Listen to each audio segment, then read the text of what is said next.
Hello, everybody. Howdy. Let me turn this thing off. Hey, how are you? I like this view. It's a different little, there's a light right here. And seems a little like I'm being interrogated. I swing it. But anyway, cool shot, fun shot, doing something different. How are you guys? How's your Friday going? Hey-o. Hey, buddy. Mr. Aaron himself. Hey, I'm finally done with those bluebell the honey picks, and I'll send those to you, and I owe you a note. And there were many things that I've meant to mail, but the stars didn't align until today to get them mailed out. So everything is here. Everything's, I've got a bunch of stuff going out. A bunch of people have used the coupon codes. If you haven't seen the video from earlier today, which I knew that's a kind of video that's just not going to perform very well for long, maybe not ever. But anyway, today I put out a video about my favorite gear that I use all the time. I included stuff like this, like my little bluebell. Let me see if I can get it to focus on. There it is. So it's my little bluebell wallet, and then they also make amazing straps. So anyway, there's 10% off at like 4 different places. You can get Picker's Grip using Guitar Hunter. You can get bluebell straps with Jeremy 10. You'll get 10% off of their stuff. There's Judd cables that are amazing, just hand-wired, Nutric ends, really great, bright, colorful, good cables. So anyway, Sonia's here. Hey, Sonia, how are you? And Divush Zvita. Why did I keep trying? Joel of the J50 is here too. Joel of the J50. How are you, buddy? Glad you're here. So yeah, it's been a good time. I've done a ton of coaching calls this week. I think I had 6 of them this week. So if you don't know, one of the things that I offer through my website is that you can just spend time with me through a video call. You can pick my brain. You can ask me questions. We'll talk about guitars. And so yeah, I spent a lot of time this week, and it was really fun talking to people about just guitars and gear. And hey, I've got a bunch of money, but I don't know which I would want. Which that's always a great one to hear. But then there are other ones where like, hey, I only have $700 and I need a guitar that can help me get through shows outdoors and all this stuff. So, but I was able to find cool solutions for everybody. So anyway, Mr. Tom Dill is here and Jim Waller's here. And this Tom is a great friend and a channel member. That's what that little icon, it's a different icon, but this is the one like from over that way, from when I use StreamYard or whatever. But if you're a channel member, you get early access to videos. I offer Q&As. I'll send some coupon codes over there. I'm trying to make it it's a hard thing. There are so many plates to keep spinning, but this video, the live show, this channel, the fact that I get to do this full time as my job only happens because of you watching these videos, liking these videos. So if you don't mind, hit a thumbs up. And then the other part is all of the stuff behind the scenes of it. Just everything is expensive, and I know that you know that. And I'm incredibly thankful for your generosity when you buy t-shirts, when you buy coffee, when you watch these videos. Man, it's just, like I said, I can't believe that this is my life. And Steven Showalter's here from Mr. Showalter Guitars. Steven, I'm glad you're here. Lone Wolf Gray is here. So anyway, I'm working on a Showalter Guitars video because we got to hang out with the band Boy Named Tom. And they came and hung out, and then they were here we got to spend like 4 hours together. It was so fun. Steve and his wife got to open up their home and just make an amazing breakfast. And you could see just musicians that have been on the road for over a year, just how thankful and how grateful they were to just sit down and eat hash brown casserole and to drink coffee and to play guitars and to just see the beautiful rolling hills of the Shenandoah Valley up close to where Steve lives. So anyway, it's super fun. I'm working on that video. It's mostly just kind of being a fly on the wall, hanging out with I didn't realize, maybe I should talk about that. I didn't realize how popular they were. I don't watch The Voice. We don't have cable, so I didn't know who they were. And so got out, I had a vague understanding of they're a band. They're from the middle of nowhere over in Ohio, and they have connections. Girl named Tom. I said boy named Tom. Girl named Tom. Sorry. Girl named Tom. And the story is, so there's 3 siblings, and there's 2 brothers and a sister. The sister is Rebecca. And so Becca, when they were little, Josh apparently refused to call her Rebecca and said, no, her name's Tom. So they called her Tom. So it's a girl. It's a girl named Tom. So anyway, yeah. John Washburn likes my shirt. Yes, dude, this one's fun. And sometimes I have to turn up the confidence a bit to like this one. But anyway, I like this one a lot. Super comfy, and it's a nice, like, kind of mild day. I think it's like 75. This morning I went on a walk with my kids, and it was like 55 degrees, and it was chilly. And so anyway, but yeah, that video with girl named Tom is going to be really fun, and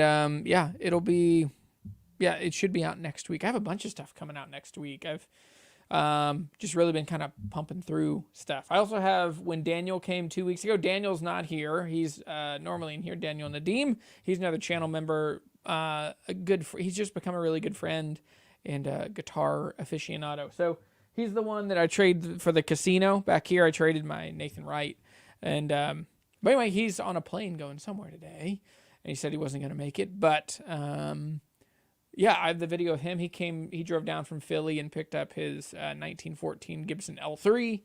And so, anyway, life is good. You said, boy? Dog. I'm never going to get it right. I have internalized this wrong. And maybe I just need to watch a bunch of their stuff. Need a cowboy hat, though? I can change hats. It's not a cowboy hat, but I got a hat. I'll be right back. Talk amongst yourselves.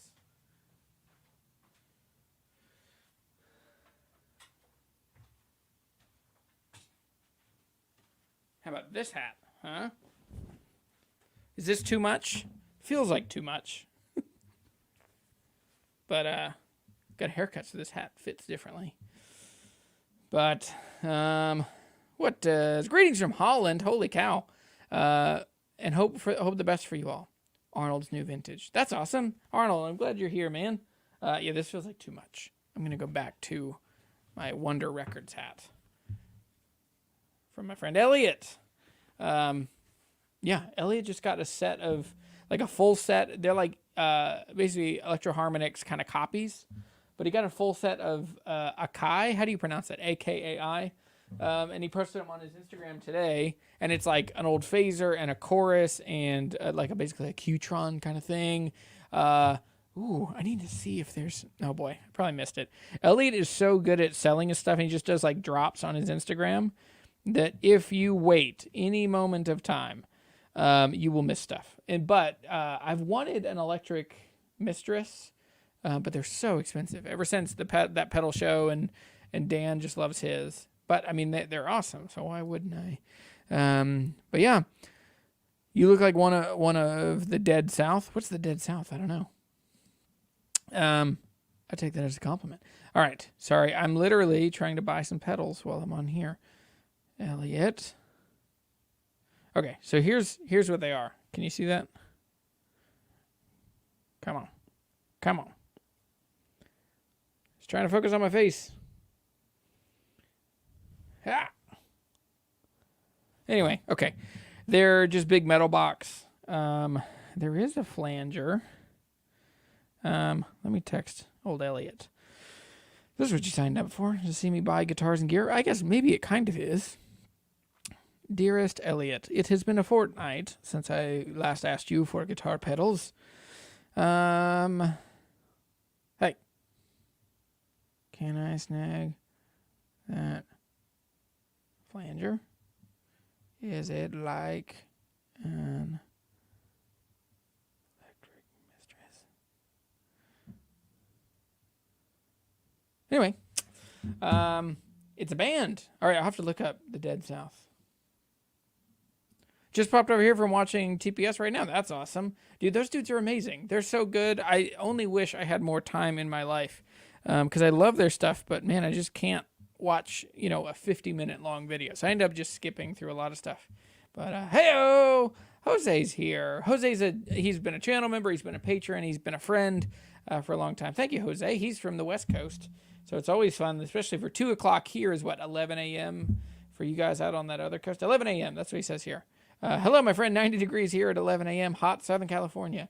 Yeah, it's like 70. It might be 76 outside now. But yeah, let's see.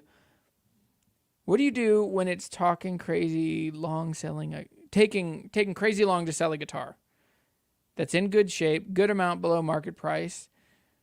It's for sale in multiple places, just won't sell. Okay, so there are probably a couple things that are wrong with the listing like that. Probably the pictures just aren't captivating people's attention. So I would consider kind of sprucing up the pictures. I would also consider maybe it's something in your description. Maybe people can't see themselves in that guitar, see themselves owning that guitar. There was a live show a couple weeks ago when I reviewed descriptions. Go back and check that out, and that's like my treatise on how to write descriptions to get people to buy stuff. And then the third part is maybe they're just missing on some level of like, I don't know. I mean, because when you say it's well below market price, are you saying it's well below what other people are paying, or it's well below what they're selling for? Because if it's below what they're selling for, that's even more confusing. But what probably has happened is that as they've sold, people tend to put their stuff 20-30% above that, hoping to get that, and then that's how like those prices continue to kind of go up and inflate. Anyway, I have a whole course about buying, selling, and collecting guitars, and it feels like a shameless plug, but it literally is how I provide for my family. Like, yeah. So anyway, check that out. It's Write Guitars Faster. There's a link in the description down below, I think. I copied and pasted, put it in there. It's guitar-hunter.teachable.com, and you can find that. So anyway, Mr. Howard Haynes from Montana. And Jim, thanks for the $5 super chat. That's awesome. These are way easier to see, and if you want to get my attention, also it's a really helpful way for me to. Anyway, it's helpful and appreciated. Thank you, buddy. So, what Boucher model do you like best? Want a guitar to play out and a tone wood that works well for singing solo gigs? OM, Dread, or Triple O? JP got me. JP got me too. I love JP. He's hilarious. It's been a couple weeks. So he and I, every now and then, will just call and talk on the phone and just like yuck it up and belly laugh for a while. And it's fun because, like, I mean, what we do for a living is a strange thing. And so it's really fun to kind of get used to that, or like to find friendship with other people that have the same experiences. So, what is my take on Boucher guitars? I love Boucher guitars. I really enjoy them. I've had 4 or 5 of them at this point. I actually really prefer I've only played one mahogany. But for me, they do a thing. They don't have any like big, boisterous, ridiculous bluegrass guitars. I'm sure they do. They just have probably known me and not sent that style of guitar. So they haven't been super loud. And so anyway, I really enjoy... my favorite of the guitars that they have was the 12 fret Triple O that they sent me. I think it was an HG52. That guitar was incredible. I would play that out. I mean, that's my style of guitar. And so I'm curious, and we've talked about me buying one of their guitars. One of them, I would get a mahogany back and sides Triple O with a 12 fret body. And that's just my style of guitar, engine 3/4 nut width. I'm a fingerstyle player, and I sing and play. Yeah. So, I mean, it's so far, thankfully, it's hard to lose with any of them. But yeah, also you can call them or email them and talk to Robin. And, no, sorry, not Robin. Robin Boucher is who owns the company. I'm thinking of Guillaume. He has this awesome French accent. And, I think most of their correspondence is in French. But anyway, JP does have he's an amazing way of highlighting sleeper guitars. Yeah. And dude, I love it. And I do the same thing, but I mean, we all have different tastes and preferences. And, mine's also a bit of a journey, my channel, where it's like, I'm now, I don't know where I am in my journey right now is really, into boutique-y weird stuff. So, and just unusual materials. I've got 3 guitars coming next week that are like, one's made out of bamboo. One is made out of sycamore. I think I forget. But anyway, yeah. So, let's see. Well below what people are, what? sheesh, my brain is not working. Well below what people are paying. Okay. So I would go back to it's probably a problem with the picture. So I jumped in. This is from a minute ago. So Elias has a listing that's been for sale for a long time, listed in multiple places, and it's just not selling, and it's priced below what other people are paying. Now, when you find what people are paying, are you looking at like completed listings on eBay? How'd you come up with that info? But yeah, I think the big one. But yeah, so the big thing is gonna be. I read the comments. I lost track. Yeah, it's going to be something with pictures. It's going to be something with the terms as laid out or the description. So go back and watch that video, not right now, but later on, go back and watch that video about where I talk about descriptions, because there are 4 prongs, like 4 questions you have to answer every time if you're going to be in there.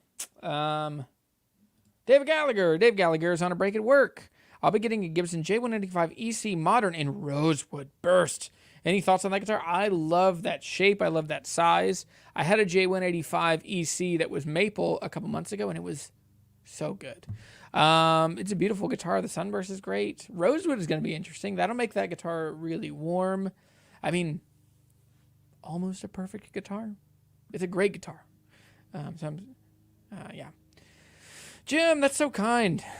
Hook Jeremy up. He's good people, and his content is off the charts. Good. Thank you. I work really, really hard to make the best stuff I can. And yeah, so I don't know. It is an all-consuming gig. Like while I'm washing dishes inside, I'm thinking of video ideas.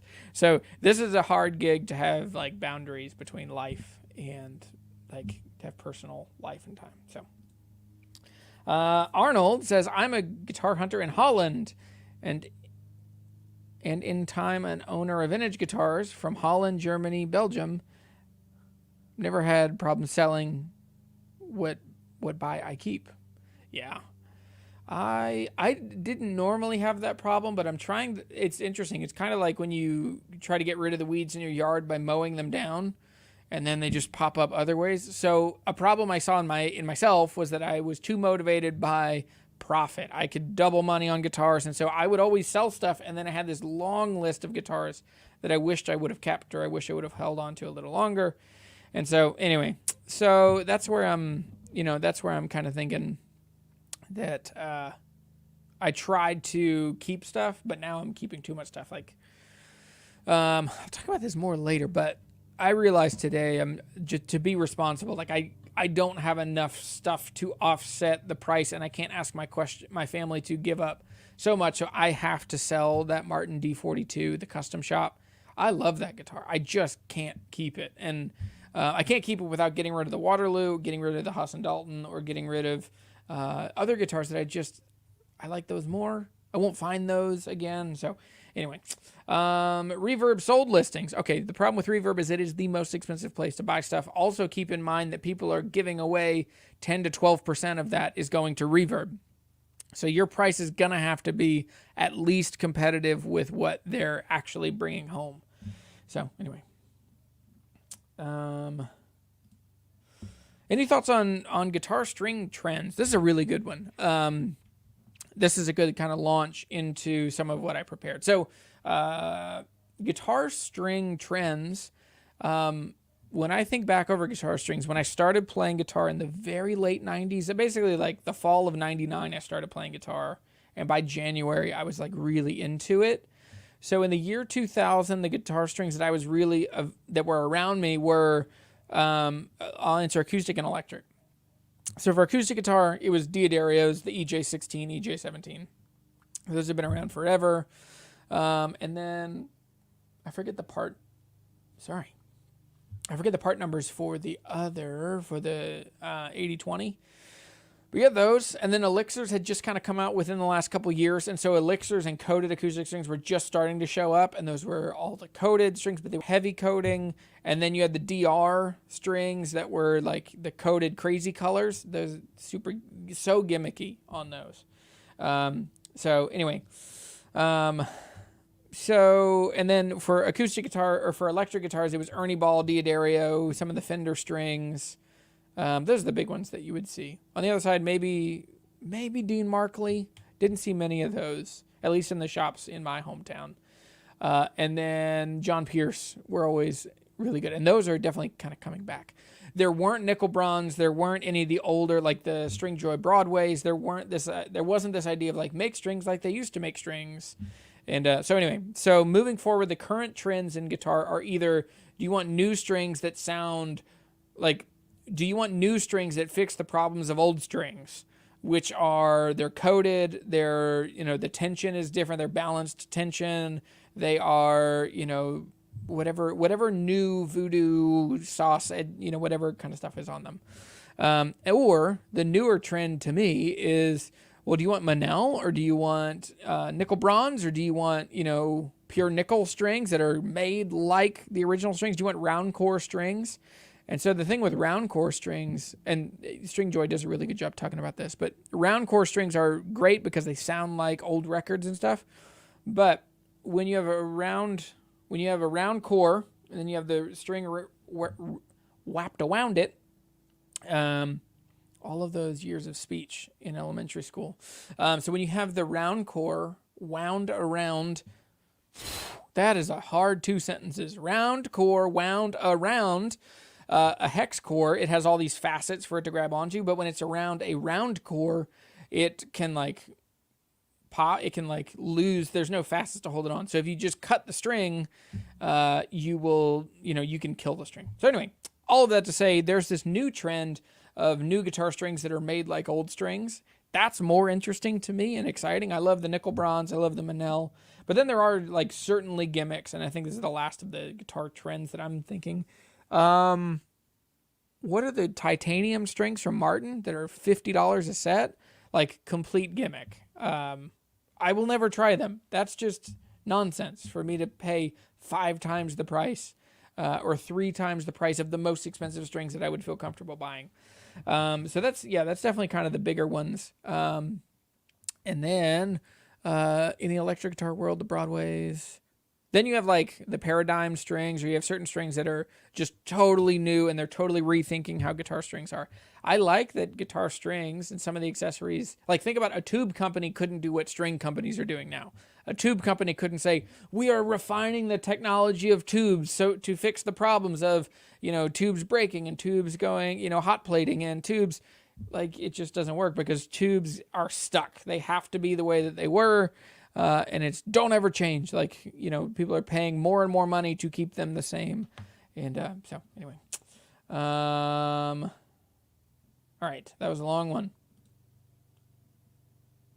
Hey, an SWD GT. I love those. Those are so good. Let's see, a 0010E and a Gibson LOO Studio. I have shoulder problems. After surgery, I'm considering a J45 Studio. Is it a worthy choice? It depends on what's going on with your shoulder. Like if it's hard for you to get out, for you to get a bigger guitar, might be hard. I don't know. Try one, check it out. The SWD GT is a dreadnought, and then you have a 00 and a 00 or an LOO. It's a little different shape, but that's a cool guitar. I don't know. I wouldn't feel itchy. Play one to see if you like it. And if you like it more than the ones you have, and if you can sell the ones that you have for a good price, and you can either offset the entire price or at least get your money back out of the other two, I think that's good. Hey, the market is going to crash, my friends. Buy safely. I don't think it's going to crash, but I am prepared for what happened in 2007, 8 into 2009 in the guitar world, which is all of the cool guitars were no longer for sale because everyone had too much money in them and they weren't going to, well, they were either for sale at way too high of a price, or they were not for sale, and there was this small margin in between of people that like, there's a great Warren Buffett quote, which is you find out who's been skinny dipping when the tide goes out. And so you find out who's been buying those guitars on credit cards, and all of a sudden they got to pay that bill, and they will just sell them for whatever their fire sale. So if you do it right, and this, I don't want this to sound like predatory or opportunistic, maybe a little opportunistic. The things that we care about, guitars tend to go on sale when the economy turns down. So if you have a pocket full of cash now, hang on to it, and then you'll be able to get some fun deals and some cool guitars that you didn't see before. So I think part of this is, yeah, Matt says if you have inflated stuff right now, so if you mean inflated, you just mean stuff that's just hot right now, I think you're probably right. Like, I probably should sell, if I'm honest, I probably should sell my House and Dalton. Sorry, not my House and Dalton. I probably should sell my Waterloo WLS. Like, right now, it's probably the most they're ever going to go for. And if I ride it out, it'll come back down. But it will never come back down to what I have in it. So I'm excited about that. So what are your thoughts on increasing price value with higher quality imports? One example is the older made in Japan Fender seem to be getting more attention recently, and curious what your thoughts are. Well, it's also because Baxter talked about them yesterday on Casino Guitars channel. That's part of. There's an undue influence in the guitar world by YouTubers, and I try to wield that power responsibly.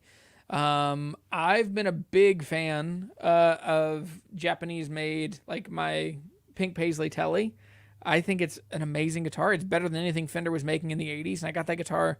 I paid the most money anybody paid for those for a long time. I paid $1,000 for that, and then I've got another probably $300 in parts.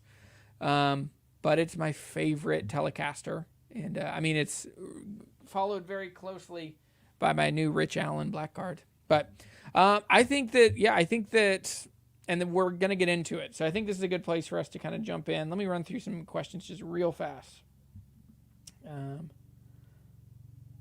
Okay. All right. So I'm going to, have we talked about this? Is this you, Michael? Michael Skinner of Covington, Louisiana? Is this you, or are you a different Mike Skinner? Did you make, are you the owner of, Eleora? What's the pedal? The pedal company. Okay, so let's talk about this. Now, can I stand up? I might need to stand up. Sorry if this is going to make noise in the microphone. Oh, look at that. My computer's coming in. All right, now, don't freak out.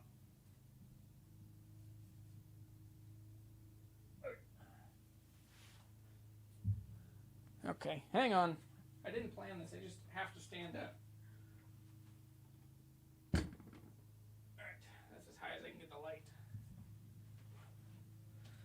All right. Okay, here we go. I'm just going to do this. I'm sitting on a stool, and it's very uncomfortable. So, all right, I have to move over this way, huh? Okay, so here are some of my predictions. Now, this is not going to be all of them, but I have to a little bit shamelessly gloat a bit because I was freaking right. I was right about, so I used the 25-year rule, and I've called it a couple different things, 25-year, 30-year rule, but I use this rule as this rolling window of time in which what guitar were people playing in high school and what age are they now, like 55. Because that's the age, and I have seen this. For 20 years, I have paid attention to this idea, and it has helped me figure out which guitars I should get and which are going to be at the lowest of lows in their value, and then if you get them and hang on to them, then they're going to jump up in value. I was right. I don't know. Let me see if I can. I'm going to see if this works. I'm going to share. I'm going to share this.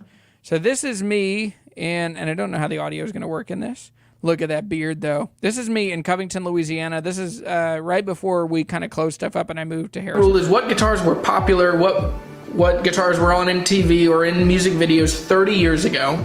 Those are the guitars that are going to be popular now because the people who idolize those guitar players, who played some of those guitars in high school, now have kids who have gone to college or gotten married, and now they're by themselves and they've got more income than they typically did. So that means two things. One, they're going to want them. Two, they're going to pay really good money for them. So a couple years ago, I bought up as many of these shreddy, super strat, 24 fret guitars as I could. January of 2018, I said that. Let me close some of these. I have extra windows open. But yeah, so January of 18, I said buy up shreddy guitars because they will be worth a lot more money. In that time, I bought a couple Jacksons, a couple Charvels, and I quadrupled my money. So yeah, what you guys think about that?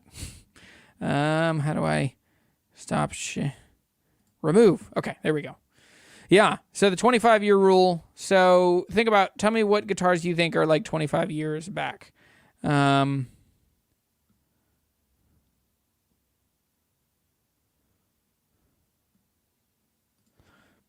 Is the pink paisley a made in Mexico? No, it's not. It is a made in Japan.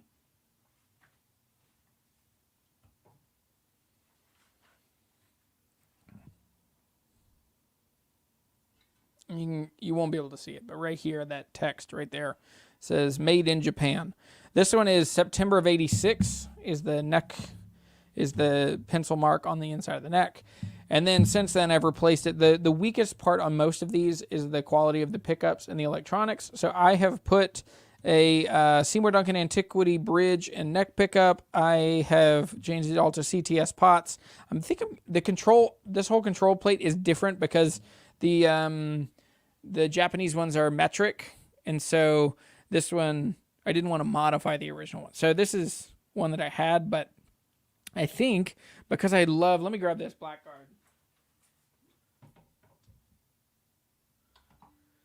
Wow, such a weight difference between these two. So this is my Rich Allen vintage guitars, which Daniel thought it was funny. Daniel Nadeem thought it was hilarious that it's a new guitar and the brand is called Vintage Guitars. You are selling new vintage guitars. But yeah, so this is a Rich Allen, and it's just such a cool guitar.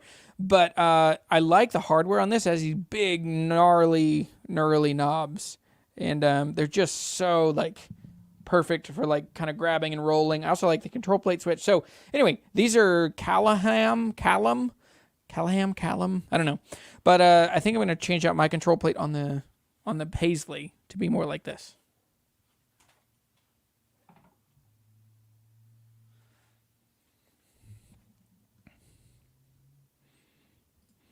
Let's see. Tom says 3. Hold on. Was there a 1, 2? 3. Okay. Tom, where was your first? I lost it.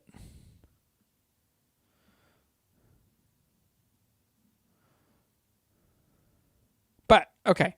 So, I don't know where your first 3 are, but 3, international market is creating further demand for vintage and highly desirable guitars. Yep. So many guitars are going to Japan. So many fingerstyle acoustic guitars are going to Southeast Asia. There's a bunch of stuff going to Europe too. So there's a lot of cool stuff in the U.S. that people are figuring out ways to get out. And I think people are finally just paying enough money to really get stuff out. So, needs a B-bender install. Sure. I love B-benders. I was certainly right about Padgett guitars. I mean, I am. Yeah, I mean, Ben would have made it like I was. Yeah, I'm super excited for him. I'm a little bummed. Like he's working for Gallagher now, and so that means that he doesn't get to make Padgett guitars. So that means there are 2 of them. There's like probably 15 total. Yeah, so I'm one of a very small circle that owns those guitars. Do you think Godin guitars are commonly overlooked in the North American market? I think they are appropriately valued. Like they're a deal. They're cool. They're good features, but they're not exciting to me. Like I see them often when I go in guitar shops, and they don't do much for me. Oh, that was one of the first videos. Yeah, that was kind of one of the first ones that really kind of took off. It was because that was right around. That was right around the time that I bought that D18 from Norm in Diamond Head, Mississippi. All right, what were the other ones here? 4, YouTubers like you create more educated guitar players. I appreciate that. That is true. More people know more about guitars now than they did 10 years ago. It is interesting, too, when I go to sell stuff, and I haven't told people this, but when I'm selling stuff or buying stuff on Craigslist locally now, I have to use a different email address and use a different name.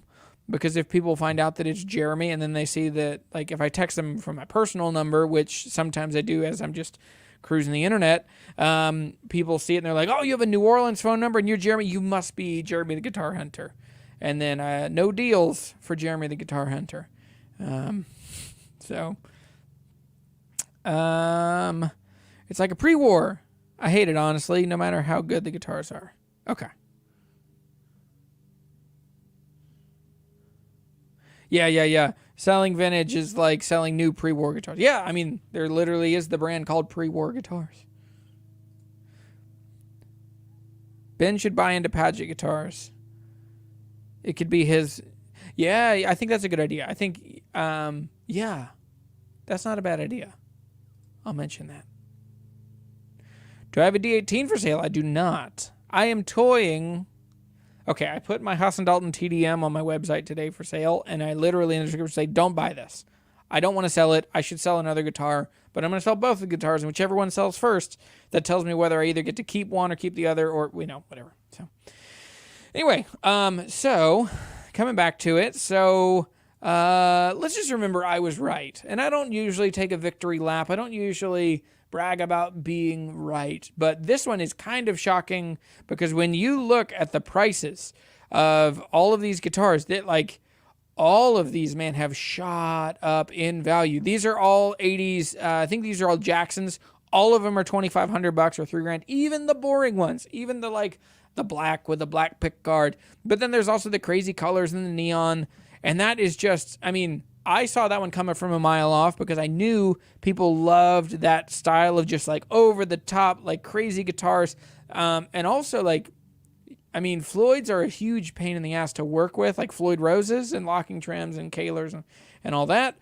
But once they're in. Like they stay in tune, they work really well. You can kind of set it and forget it, but it's just a lot to get it set up.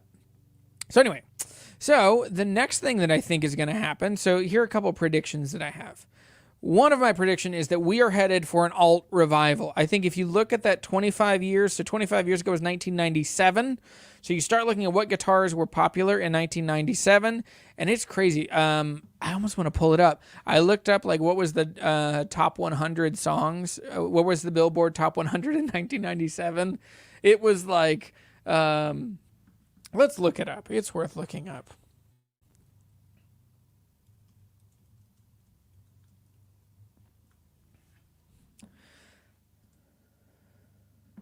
All right, I'm going to come over here.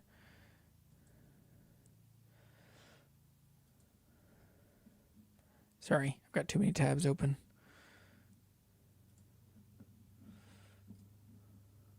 Share screen, Chrome tab. Billboard Top 100. So when you look at this, Candle in the Wind by Elton John, You Were Meant for Me by Jewel, so that's, acoustic guitar, that's a little Taylor. I'll Be Missing You, Unbreak My Heart, Tony Braxton, yep. R. Kelly, Mark Morrison, so it's a lot of like pop stuff, and then you start getting into like Third Eye Blind, Semi-Charmed Kind of Life. You're getting into a lot of, not as necessarily Sister Hazel's on here, Paula Cole, Tim McGraw, as we're pulling out the more like guitar-driven music in this. This is actually different. I looked at the earlier one was on Google. But as you look through here, one thing becomes really clear to me, which is if we're running that 25-year spectrum, we're talking like, what are the guitars that like, what's that? The Friends theme song, the Spin Doctors, is that them? You look at Semisonic, you look at Bare Naked Ladies, you look at those. Those are the guitars that are coming into vogue, and they're gonna be cool. And it's crazy. Look at to me, when I look at that new guitar that just came out from Guild, the Sea line, the Ocean View. What's that one called? It just came out this week. It was apparently. The guy from Guild told me that I was supposed to be part of that thing, and then they just never sent me a guitar, and all of a sudden I just saw the videos. Anyway, not hurt, little hurt, but it's this brand new, the Surfliner. So these Surfliners, but anyway, when I look at that guitar, again, I will share my screen.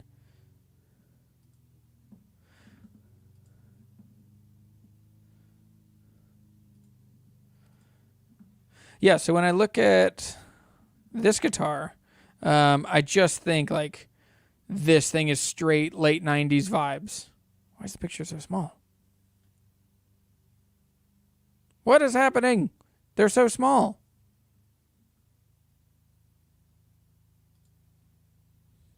Oh boy. Oh, what's happening?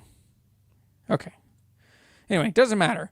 This guitar to me feels very like kind of punk rocky, late 90s. So to me, I am convinced that like, so this is a Day Armand, this is a Polaris. So all the Guild stuff, all the Day Armand stuff, which if you don't know, Day Armand is like the Squire to Guild in the 90s. And I think they were also part of FMIC at that point. But yeah, I think we are just headed for an alt revival. I think all of these like jazzy kind of guitars, semi-hollows, and just kind of the funky stuff, I'm convinced that those things are coming back. What do you guys think? Yeah.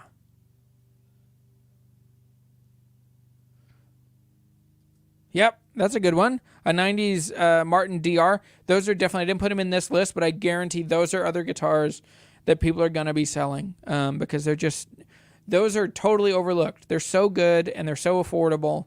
And yeah, the DR is great. I just had that DM in the video. I'm going to put a pickup. I'll do another video with Carl's DM here soon. Talk about the names of companies, vintage and pre-war. It's so dumb. I get it.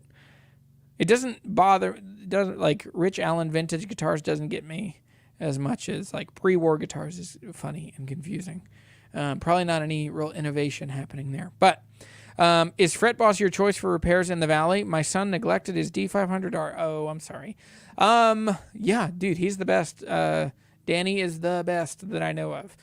But I have to be careful because when I tell people that I like people, then they get really busy and then they don't have time for me. Like Danny, that's happened before. The first couple of videos I did with Danny, he got busy for a year. And yeah, so anyway. Good afternoon, Jeremy. Hope you're doing amazing. I picked up a Fender Hot Rod Deluxe for 350 euros. Was a deal. That's awesome. Man, that's like pricey. I mean, I don't know what the conversion from euros to dollars is right now, but I'm assuming it's pretty close. The euro is stronger than the dollar, I believe, right now. At least it's been for a while. But when I think about it, for years, 20 years in the U.S., you could find a Hot Rod Deluxe for $400, and you could find them. You could get somebody like $325 would be the best you could get. Like $325 would be the best. Dave Grohl is going to be a big cause for the semi-hollow surge. I think so too. I mean, that's already starting to take off. I mean, that's the other part that is maybe it breaks down a bit in my 25-year, 30-year rule, is that when that person stays on top of the world, like Dave Grohl is still one of the most famous people in the world. And so yeah, I'm just curious to see what that'll do. But okay, so I'm actually looking for a small semi-hollow P90 guitar right now. Couldn't find the price in the price range of like $600. Okay. Yeah, and I think you're going to have more competition trying to get into that kind of guitar, which I think is why I think that's part of where the D'Angelicos are coming in, but I'm convinced that like good Korean-made Epiphone dots are going to start going up in value. I bet those are going to hit $600 before too long. They've been in the $400, $500 range for a long time. I think those are going to come up. Yeah. So sitting here playing my 90s 12-string that you roasted last week. Yeah, that thing sucks. So, yeah, so the next thought is that my other guitar prediction is that all things that are old are becoming new again, like new metal. I think that new metal is going to come back, and it already kind of is in the gent movement, and I know that I'm an unusual guitar player in that I kind of care about, I still listen to heavy stuff and I still listen to, I'm mostly an acoustic guitar player, but I do care a lot about other stuff. And so, there is some overlap here with like the shreddy 80s stuff, but I think that the like shreddy Ibanez RGs, the flat necks, the 24 frets, locking trim, but more specific than that, instead of just like the Jackson Soloists and the Charvel stuff, where it's coming out of the 80s into the 90s as those were being refined and sleeked down. Like, remember, this is like Pimp My Ride kind of timing that we're coming into. And so when I think about that time frame, I think about these Ibanez, like this orange one sorry, there's something in my mouth, like a hair. But what I think about is the ones that are like wafer thin on the edge. They're so thin. And all of the parts, like they had like these proprietary Ibanez, or they were made for Ibanez by other companies, but these like very like molded, like what do you call that? Like cast. They're very sleek looking locking trims, and every part is just kind of smooth, and it's that black chrome. I think that those are going to come back. I think they're going to shoot up in value, and I don't think we're going to be able to catch up with them. I don't believe. I think. Okay, yes, there is one here. So yeah, what do you guys think about? I think nu metal's coming back, especially in the gent world. I think we're starting to get Do you think Martin pre-wars will tank in values as baby boomers that own them pass and they flood the market? Probably. I think they're going to course correct. I mean, right now, like, it's also very different in the year 1990 for you to play a guitar from the 1930s. That's 60 years old. That's different than now. Like, now it's like, do you want to play a D18 from the 30s that's like 80 couple years old or 90 years old? I mean, that's just so hard. So part of them is that they're just becoming kind of unusable in any realistic way. So I think proper pre-wars, I mean, they're all really expensive. $60,000, $70,000, $80,000 is kind of where you start, and then most of them are around $100,000. And so, anyway, that's a good question. Limp Bizkit. Yeah, Limp Bizkit's coming back. Yep. Hey, Jeremy, what do you think of the Taylor 414 CE, and what are your thoughts on Avancall? The 14 size is a really comfortable size. The 4 series is by then you're getting all solid woods, you're getting binding, you're getting a good pickup, you have a cutaway, and then you get to tone woods like Avancall. Which I was thinking, is it Avancall? Avancall. I think there's a G in there. But with Avancall, it's a beautiful tone wood and it has a real warmth to it, and it's warm and bright somehow simultaneously. I had an AD-17 for about a year, and I really like that guitar. Actually, Bill got that one that's in here. But yeah, I think overall, man, I think for sure Avancall, the 4 series and the 14 size, all 3 of those are a good winner. A smaller body with a big warm sound. Yeah. And then they're 1 3/4 inch nut width, so they're also super comfortable to play. Matt Budd, he'll check something out. Any stories of dealing with guitars made with Brazilian rosewood? I've owned a handful of Brazilian rosewood guitars. Most publicly, I owned a 67 D28 that I bought for $37.50. And I sold to my friend Mike. Mike paid me $6,000 for that guitar. And he told me he had this whole ruse planned. He wanted to pay me so that I could get paid and take care of my family. But he also wanted to get this guitar fixed and then give it back to the original owners for free. So we did that. And it's amazing. There are a couple of videos about that. I've also owned an OM28. What else? I've owned a couple others. And a 62 D28 and a 65 D28. I don't think Brazilian rosewood is particularly better or inherently better than East Indian rosewood. And I think that anyone that tells you that is the same person that tells you that cars with carburetors are better, or, like OBS are better than these new computer-driven trucks. I mean, they're just a pain. I just don't think, and that's not quite the same comparison. Because it's not like, maybe you could say that same thing with like, I like my tube amps compared to a Tone Master, like a digital amp. But anyway, yeah. Hey-o, first time catching a live stream. Love your content. I play Lefty Acoustic. Have you done any dedicated videos on the Heart? I have one video in particular about lefties. I think it's in the series Guitar Lives We Probably Believe, which is You Should Play Left-Handed, which I talk about. I am left-handed, and I play guitar right-handed. And my reasoning why is that 99% of guitars are for sale, are made for right-handed guitar players. And to me, left-handed doing fine motor skills seems to make more sense and like get my right arm to kind of just play along. I also just filmed a video.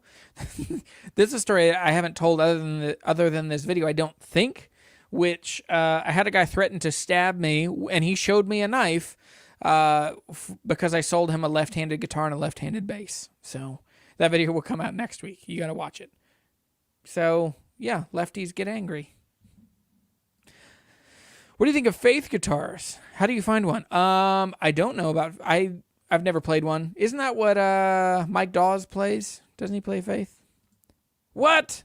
Just picked up a 64 J45 original plastic adjustable bridge. Yuck. I literally, before I read that, I was going to say yuck. That's my response.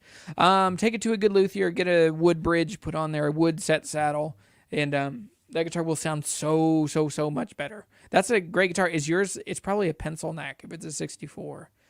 The inch and 9/16, which is so tiny. So, do you think the acoustic guitar will plateau in popularity in favor of new metal resurgence? No. Well, yes and no. I mean, this is like, it doesn't, like, we're not on like a constant repeat, or we're not on like a beat for beat repeat of these 20-year cycles, but I feel like we kind of go along and then we kind of double back for a little bit and then we double back and then we come back. And so I think as new metal comes around, I think you're going to have, and this actually ties in great. I'm glad you said this. Perfect. This is so good. I think that we're also going to see a rise in like the new metal-y acoustic stuff. Like, I think that those crispy, completely perfectly built Alvarez Yari, Takamine, I think that kind of like completely shimmery, beautiful, really clear acoustic guitar is going to come really back in the forefront of music culture. I don't know if it'll be paired with the like, yeah, like I'm thinking like my suspicion, and Post Malone is a great guitar player. My suspicion is like Post Malone's going to come out and the kind of guitar he would play. Now he might play a Thompson because he's done some tour dates recently with Billy Strings. But I think more than likely, if I had to bet, he would kind of pull something similar to what these guys pulled with Stained, which is those like super crispy clean Alvarez Yaris. So I don't know. I also think, and the second part of this note over here is, I think there might be a lull in, I think that the relic guitar culture is probably going to take a pause. And I don't think it's necessary. I mean, maybe it's because people are listening to older music less, but I think now is you get to where like so many guitars, like what percentage of guitars now are sold to look like they're new? I just think it's a bit problematic. So another one, I think of pop punk. I mean, pop punk is back. Undeniably, pop punk is back. Even look at Olivia Olivia Rodriguez. Yeah, I mean, like, she's got some, like, straight pop punk vibes to her. And then you look at all these other bands in the easycore world, and look at the values on these. Like, I own one of these. This is a Squier Tom DeLonge. And, I mean, I've talked a lot about this guitar. I've changed every single part on this guitar, with the exception of the string ferrules and the neck plate cover. But other than that, man, like, I refinished the neck. I put a Fender decal on it, had my nickname inlaid on it, and it's a Seymour Duncan Antiquity humbucker. Is it? Maybe it's just an SH4. I've changed. That's part of the problem with parts casters. You change stuff so often and so much that I kind of lose track. I put a Duncan Invader back in there to get back to like this original one, and it was awful. Like the Duncan Invader, it's the one I had was 18.2K. And so it's just so impossibly hot that it makes like even my Hot Rod Deluxe sounds like a Mesa Boogie, because there's no chill to it. There's no clean. And so yeah, Polyphia. Yeah, they're like prog gent. Okay, I'll have to check that out. That is my suspicion, and I don't listen to enough music to really to solidify that. But yeah. So crisp, you said it, crisp with attack. Yeah, I mean, there's a thing that kind of guitar does, that like incredibly high precision manufacturing that comes out of Japan. Now, there's also like my Ferk Yellow Deluxe, which I still haven't done a video on. But my Ferk Yellow Deluxe is absolutely that kind of guitar. It is so like clear and crisp and pronounced, and every note is heard and you can pick it apart. Like your brain can make sense of all of it. It doesn't like have this like muddy, which some guitars you don't, like my Waterloo, you just need, it just creates an entire like one giant sound coming out of it. So anyway, Yeah, what's this one? I've seen that video. Joshua's a beast. A very beautiful story about the grandpa selling his guitar for his grandson. The story will stay with me. And I'll always remember you. Hey, thank you. Yeah. Man, that's what, like, that's an amazing thing. I hope to be involved in more stories like that. It was such a good experience. And, but I also took a lot of heat for that. I think most people from the unofficial Martin Guitar Forum have strong opinions about me these days, which bums me out. But I'm also like, I'm not a message board type, because I'd rather do stuff than talk about stuff. But and here I am just talking about stuff. But anyway, yeah, Machine Gun Kelly is selling bucket loads of his Schecter signature on the back of Pop Punk. Yeah, absolutely. I think so too. I think that stuff is coming back, and part of it is that we just we have a thing in us that this guitar is able to help express, like angst and joy and fun and anger and like being funny. I mean, there are many emotions that we experience, and also I think coming out of COVID, I know for me in the middle of COVID, when I'm still like walking around listening to Bon Iver and Lucero and listening to just old, sad, quiet music, City and Color, all of a sudden I realized oh man, I gotta pump it up. I gotta get some happy stuff. And so I got really into easycore. I got really into, what was that band?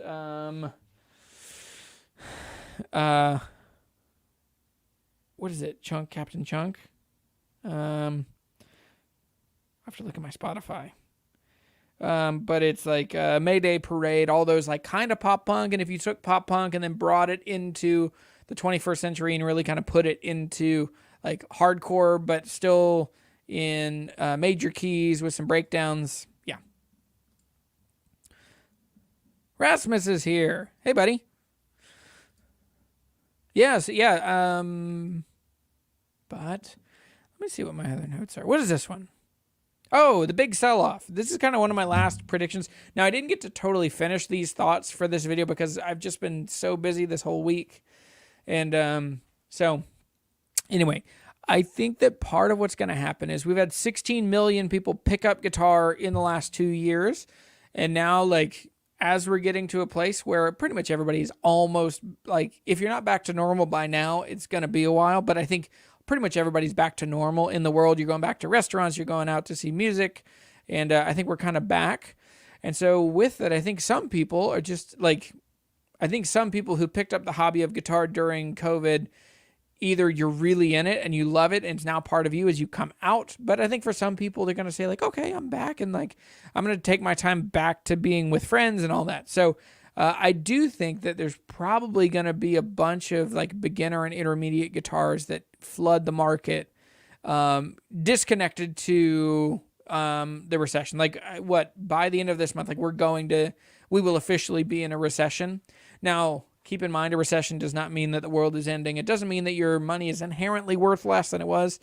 Just there is inflation. But when we're going into a recession, it's just 2 consecutive quarters of decrease in the GDP. So not the end of the world, but it will have some implications on work. And as work trickles down, it's then going to affect hobbies. It's going to affect, people if their money is worth less and they need some cash to kind of pick up things.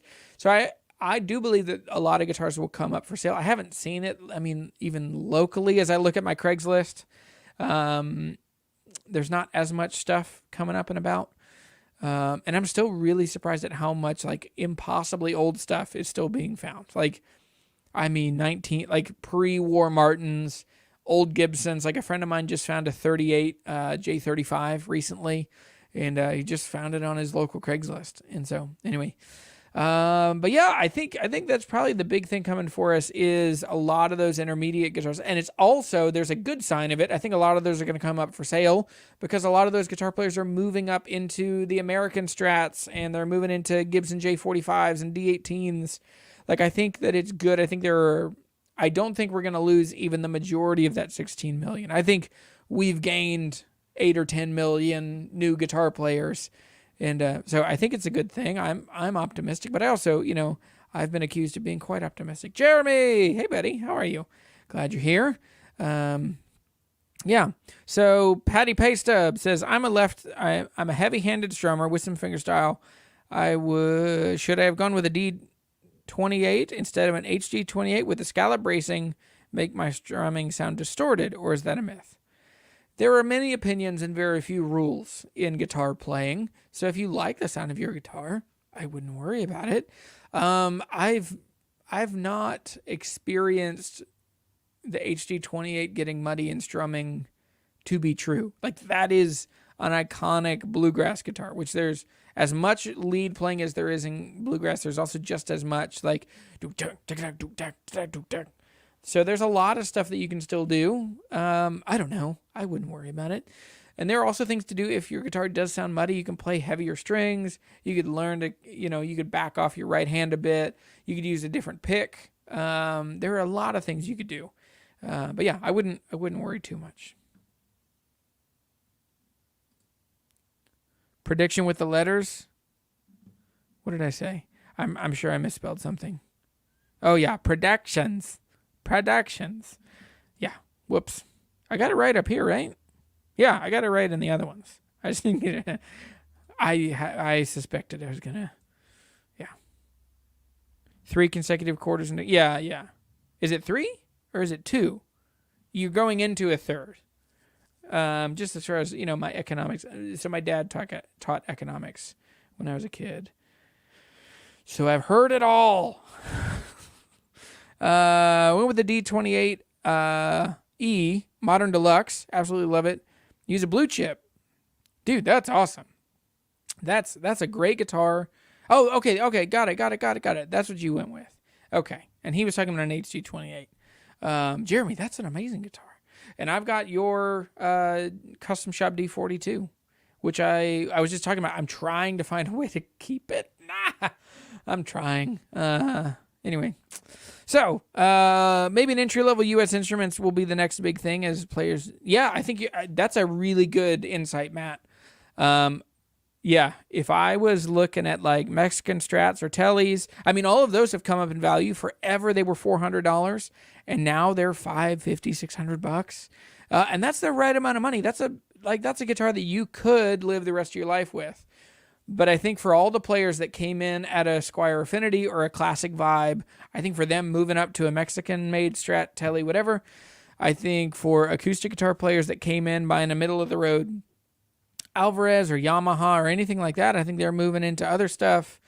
So I think there will be the big move up, which it also makes room for more guitar players to come in. Like in a couple of years, it'll be a good time to buy when the market is pretty flooded with, lower priced and intermediate guitars, and it'll make space for new players to come in. So my suspicion, and we've got some time before this one happens, like to me it's interesting that like Mumford & Sons is basically over, it seems. Like, and that pains me because I love them. And I loved what they did for Martin guitars. I loved what they did for acoustic guitars being like cool again and rock and roll. And but yeah, I mean, I saw them in 2017 in New Orleans. And I was shocked at how few people were there. They played at a baseball field. It's like the minor league team, the Baby Cakes. That's their actual name. Look them up. The New Orleans Baby Cakes. And so, but they were like, I could walk up, like it was a couple thousand people. And it was not hard. You could get all the way up to the stage if you really were so, if you were so inclined. But yeah. Jake Weber says, I'd be interested in your opinion on the Alvarez MD60 or 70 series. JP Cormier loves Alvarez, or likes Alvarez. I was impressed by the sound. My first guitar was an AD60, and I think that those are awesome. And the Master series is actually better than what the AD60. I would love to do it. JP has told me that he's going to get me in touch with the Alvarez and Yamaha guys. That hasn't happened. So I would like to give my perspective on those. I know that that's where most people seem to want my opinion on that middle price range, $400 to $600 guitars, which, I mean, admittedly just isn't normally where I kind of live in guitars. But I also know, like, I've got to come out. Like, I've just been in, like, the boutique-y, ridiculous stuff world for so long. And I need to come back down to to some normal price stuff. But yeah, someone said, I think it was Aaron, Old West Tattoo, who's in here, that that like I've just been on this guitar journey. And when I started out a couple of years ago, like I was buying, Fender CD140s, and I was buying just stuff for friends around it, a Guild M120. And but over the last couple of years, I've just been like kind of snowballing and chasing guitars where they are. So anyway, Andrew Hoyle says, I just got here, so forgive me if someone's already brought this up, but Touchstone guitars by Boucher and Eastman, I'm thinking about getting one. I think they're going to be huge in the next few years. I don't know. I don't know. I doubt it. That's my like gut reaction. I think that too many people have tried that method. Like, oh, this company, this great company in the U.S. and this company that makes affordable guitars in the Far East, they're going to do stuff together and it will be great. I just think that that formula hasn't worked for Takamine, hasn't worked for Epiphone, hasn't worked for Gibson, hasn't worked for who else has done that? Martin Shenandoahs were like that. The only people that have done it well. Hey, let's come back. This is a thought from earlier. Hang on, I have to turn that comment off.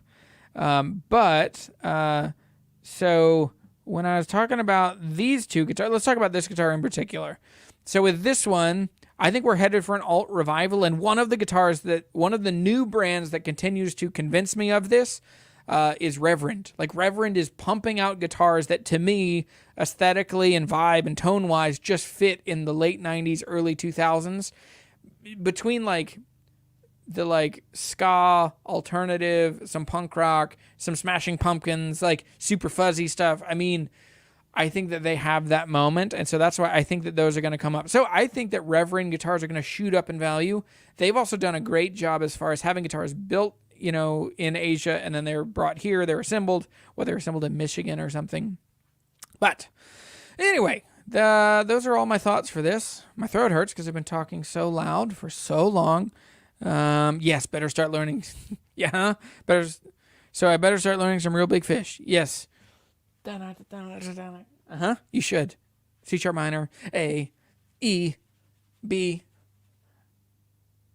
Yeah, like Hot Rod Deluxe or a twin on like 4.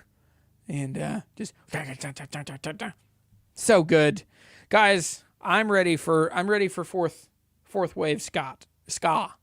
Fourth wave ska. I don't know if you guys are. I don't know if the world's ready. But anyway, hopefully both companies keep doing well, even if the partnership doesn't work. Yeah, I don't know. I'm skeptical, but that's just because of the track record of everybody else, which that's not helpful to them because they have their own thing going. But Reverend's all play incredible. They really do. They had a great booth. They're also doing it really well. They're putting their marketing dollars in. They're a new guitar company that is marketing after people that like old guitars. And they're not doing it through the nonsense of nostalgia. They're not doing it through like, remember when Slash would play Sweet Child of Mine? Here's our 75th, the 75th anniversary of the third generation of Slash. Comes with free Walker attachment.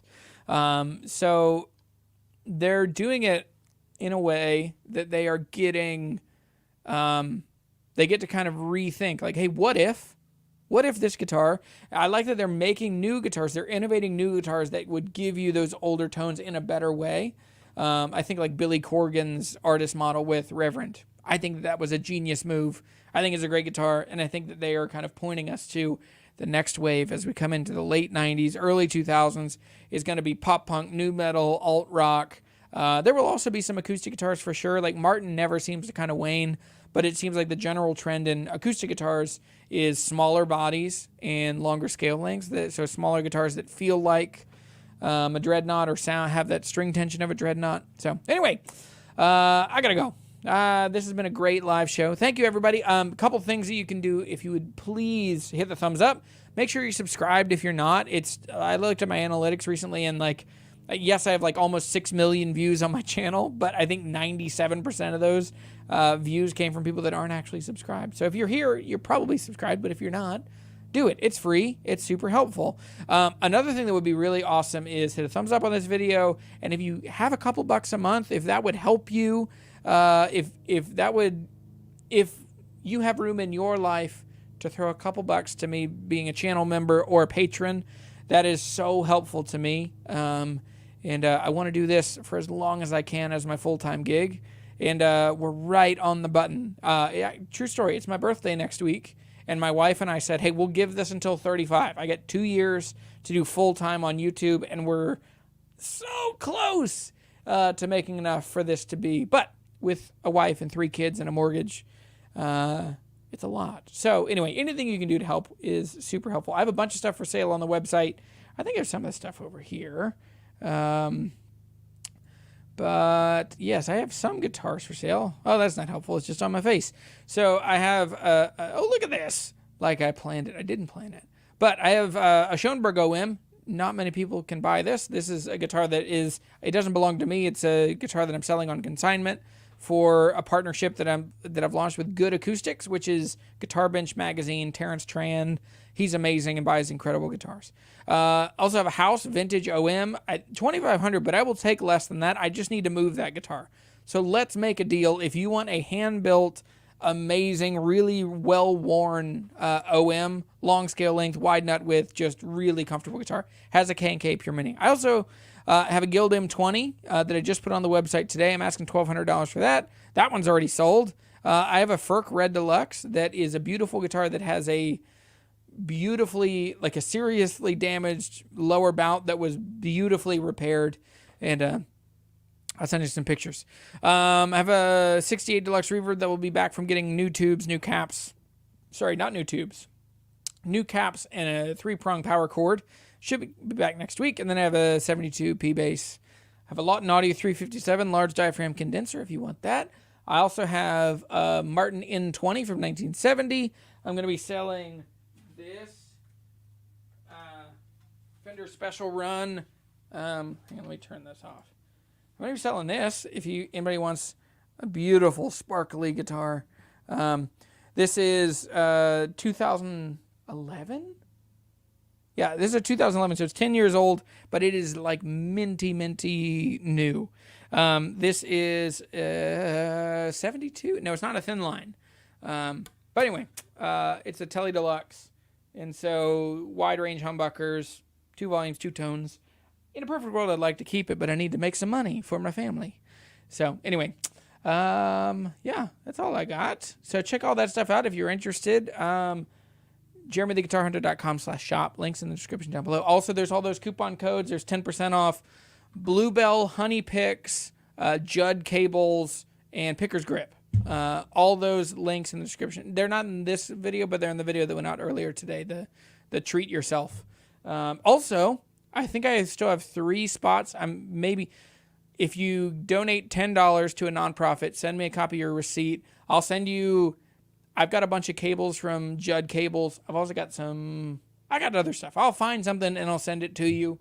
And yeah, so make the world a better and more musical place, and then email me your receipt. So anyway, thanks everybody. I'll see you guys later. Gotta go drink some water. All right. Bye guys. Have a good weekend.